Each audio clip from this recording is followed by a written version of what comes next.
आँखियाँ में दिल हमार डूब गइल हो। मुस्की तो हर देख के जान टूट गइल हो। कहेला दिल रोज रोज एके बात हो, तोहरे सिवा अब न चाही कौनो साथ हो। सजनिया तोहार नाम लिखाइल सांस में, रहनी दीवाना बनके तोहरे पास में।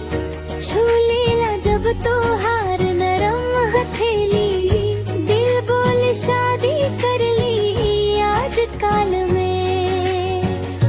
तोहरे आँखियाँ में दिल हमार डूब गइल हो। मुस्की तोहार देख के जान टूट गई हो।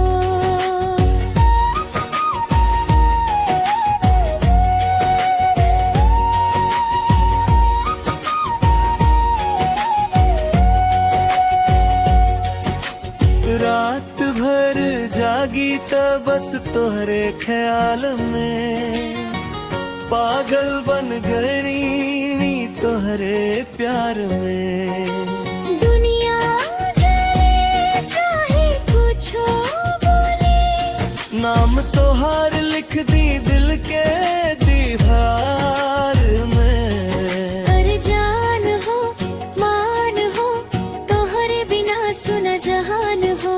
कसम से कहता नी सच्ची बात, तोह से ही सुर तोह से ही अंजाम हो। तुम्हारे आँखियाँ